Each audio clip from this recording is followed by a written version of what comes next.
Hello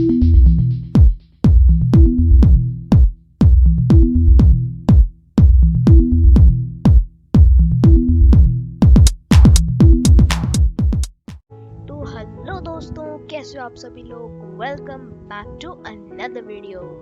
तो guys, आज की इस वाले वीडियो में हम एक स्टार्ट करने वाले हैं नया टॉपिक जिसका नाम है states of India and the Capitals. यानी कि ये बेसिकली पार्ट 1 होने वाला है। ये सेवरल पार्ट्स के अंदर ये वाला टॉपिक आएगा जो कि है इंडिया के स्टेट्स और उनके कैपिटल्स के बारे में। मैं आपको थोड़ी बहुत इन्फॉर्मेशन दूंगा और बेसिकली बताऊंगा कि कौन कौन से हमारे इंडिया की स्टेट्स हैं और उनकी क्या क्या कैपिटल्स हैं।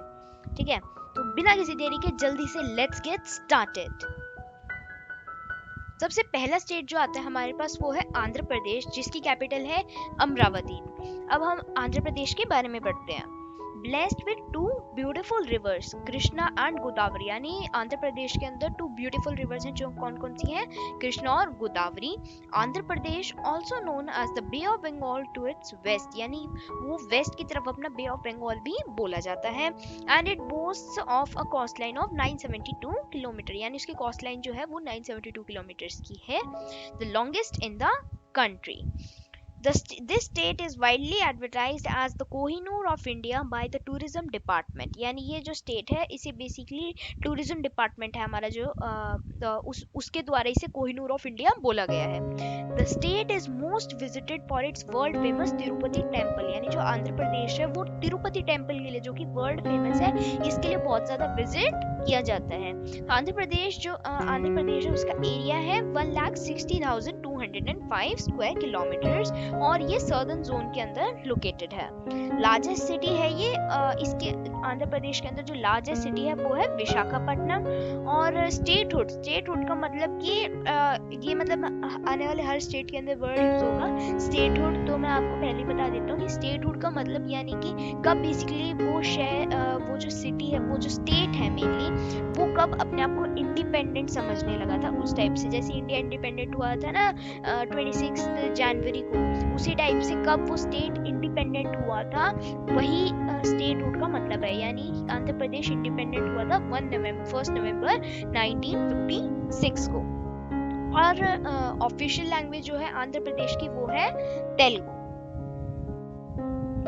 अब नेक्स्ट स्टेट आता है हमारे पास अरुणाचल प्रदेश। अरुणाचल प्रदेश की कैपिटल है Itanagar.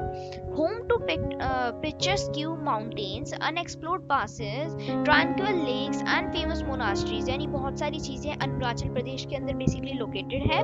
Arunachal Pradesh is an amazing destination for a holiday, यानी हॉलीडे के लिए अरुणाचल प्रदेश बहुत अच्छी डेस्टिनेशन साबित हो सकती है। It is known for the tribal culture and the simplicity of their execute beauty. Among all the states in India, it is the most sparsely populated. Its amazing area of flora and fauna in a unique habitat with glaciers, high altitude meadows and stuffed tropical forest add to the charm of the beautiful state. यानी यहाँ पे पूरे state के बारे में basically describe कर दिया गया कि किस टाइप का बहुत ब्यूटीफुल, बहुत ही नेचुरल, बहुत ही वार्म स्टेट है ये, बहुत अच्छा स्टेट है ये। इस स्टेट का अरुणाचल प्रदेश का एरिया है 83,743 स्क्वायर किलोमीटर्स और ये जोन है नॉर्थ ईस्टर्न जोन, यानी नॉर्थ ईस्ट के अंदर ये लाई करता है। यहाँ पर लार्जेस्ट सिटी जो है वो है ईटानगर, जो कि बेसिकली उसकी कैपिटल है। स्टेटहुड यानी स्टेटहुड ये कब हुआ था 20 फरवरी 1987 को और यहाँ की ऑफिशियल लैंग्वेज है इंग्लिश। जैसे मैंने आपको बताया था ना पिछले वाले स्टेट में कि आंध्र प्रदेश की ऑफिशियल लैंग्वेज है तेलुगु, उसी टाइप से अरुणाचल प्रदेश की भी ऑफिशियल लैंग्वेज है इंग्लिश। अब हम नेक्स्ट स्टेट की तरफ बढ़ते हैं जो कि है असम और असम की कैपिटल है Dispur. A treasure trove of natural beauty and diverse history, Assam is one of the least explored regions in India, यानी अब असम जो है वो एक least explored regions in India में से है, leading it an immaculate untouched aura that will allow you a land of wild forest, mighty rivers and acres of tea plantation. यानी जो असम है वो टी प्लांटेशन के लिए बहुत बहुत बहुत ज्यादा फेमस है। टी प्लांटेशन यहाँ पे बहुत ज्यादा की जाती है, जैसे स्टेप फार्मिंग के अंदर टी की ग्रोथ बहुत ज्यादा की जाती है, टी लीव्स यहाँ पर बहुत ज्यादा उगाई जाती हैं। यहाँ पर बहुत सारे जंगल है, फॉरेस्ट है और बहुत सारी रिवर्स भी हैं। Assam, located in northeast India, has a breathtaking landscape and is on the list of the top biodiversity hotspots in the entire world. यानी कि यहाँ पे बहुत सुंदर आपको लैंडस्केप देखने को मिलता है, सनराइज का भी और सनसेट का भी। अब मैं आपको यहाँ पर एक फैक्ट बताना चाहूँगा। एक छोटा सा फैक्ट है अरुणाचल प्रदेश स्टेट के बारे में। अरुणाचल प्रदेश जो स्टेट है उसे land of the rising sun, यानी इंडिया के अंदर यहाँ से बेसिकली अरुणाचल प्रदेश से ही सनराइज होता है हमारे इंडिया के अंदर, और गुजरात के अंदर जाकर वो सनसेट होता है। सो पूरा इस टाइप से साइकिल चलती है कि अरुणाचल प्रदेश से सनराइज होता है और गुजरात के अंदर जाके सनसेट होता है। अब असम का जो एरिया है वो है 78,550 स्क्वायर किलोमीटर्स और इसका जोन है नॉर्थ ईस्टर्न जोन। यहाँ की लार्जेस्ट सिटी है गुवाहाटी, यानी असम जो है उसका कैपिटल हालांकि दिसपुर है, बट ये उसकी लार्जेस्ट सिटी नहीं है। हर स्टेट के अंदर कंपल्सरी नहीं है कि जो उसकी कैपिटल है वही उसकी लार्जेस्ट सिटी होगी, लार्जेस्ट सिटी उसकी डिफरेंट हो सकती है। जैसे कि असम की है लार्जेस्ट सिटी है गुवाहाटी। स्टेटहुड यानी ये असम में वो स्टेटहुड हुआ था 26 जनवरी 1950 को, और असम की ऑफिशियल लैंग्वेज बहुत इजी है, असमीज। हम नेक्स्ट स्टेट की तरफ बढ़ते हैं। नेक्स्ट स्टेट है हमारे पास Bihar. So Bihar, a land where Buddha once lived, a land of monasteries. यानी मैंने आपको बुद्धा के बारे में बताया था अपनी कुछ प्रीवियस वीडियोस, मैंने आपको बताया था बुद्धिज्म के बारे में, उसमें मैंने आपको डिटेल बुद्धा के बारे में बताया था। अगर आपने चेकआउट नहीं करी है तो ऊपर आई बटन पर क्लिक करें और उसे जरूर से चेकआउट करें, आपको कंप्लीट बुद्धिज्म समझ में आ जाएगा। मैंने बुद्धिज्म पे भी बनाई थी, जैनिज्म पे, दोनों का लिंक मैं ऊपर डाल दूंगा। सो बिहार है, वहां पर बुद्धा ने बेसिकली एनलाइटमेंट प्राप्त करी थी। तो a land where Buddha once lived, a land of monasteries. Bihar is visited by huge number of Buddhist followers as well as tourists of other faiths all around the year.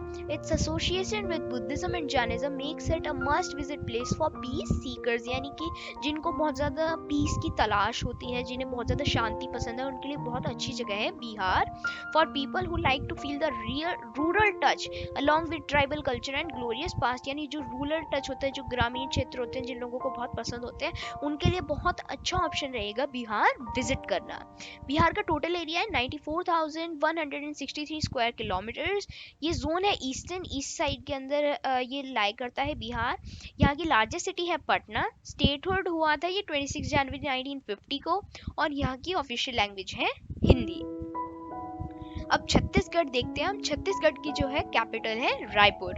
The oldest tribes of India dwell in Chhattisgarh, some of them for almost 10,000 years. यानी छत्तीसगढ़ के अंदर कुछ tribes ऐसी भी रहती है जो कि 10,000 सालों से भी पुरानी है, जो 10,000 सालों से ट्राइब्स चलती आ रही हैं। A blend of cultural arts and religion of the local and tribal people, Chhattisgarh exhibits the instance of ancient India, home to plenty of gushing waterfalls, ancient temples and monuments, dense forests, a veritable sprinkling of flora and fauna, and a culture that is still reminiscent of the age-old history and traditions of the state. Chhattisgarh has everything you could possibly be looking for in an ideal tourist spot. यानी कि छत्तीसगढ़ जो है वो एक बहुत ज़्यादा beautiful place है visit करने के लिए। जैसे कि आप इमेज में देख सकते हो कितनी ज़्यादा प्यारी इमेज है, ये कितना ज़्यादा ग्रीनरी यहाँ पर है। ऐसी पूरे छत्तीसगढ़ जो हमारा स्टेट है, पूरे छत्तीसगढ़ के अंदर ऐसी बहुत ज़्यादा ग्रीनरी है, बहुत ज़्यादा लोकल ट्राइब्स है, ट्राइबल के पीपल हैं, बहुत ज़्यादा वाटरफॉल्स हैं, पुराने टेम्पल्स भी यहाँ पर लोकेटेड है, मॉन्यूमेंट्स है, कितने सारे जंगल हैं। यानी कि हर एक ऐसी चीज़ है जो कि एक नॉर्मल ट्रैवलर को चाहिए विजिट करने के लिए, जिन्हें बहुत ज़्यादा शांति पसंद है या फिर जिन्हें ग्रीनरी पसंद है, सब कुछ आपको छत्तीसगढ़ के अंदर मिल जाएगा। छत्तीसगढ़ का टोटल एरिया है 1,35,194 स्क्वायर किलोमीटर्स।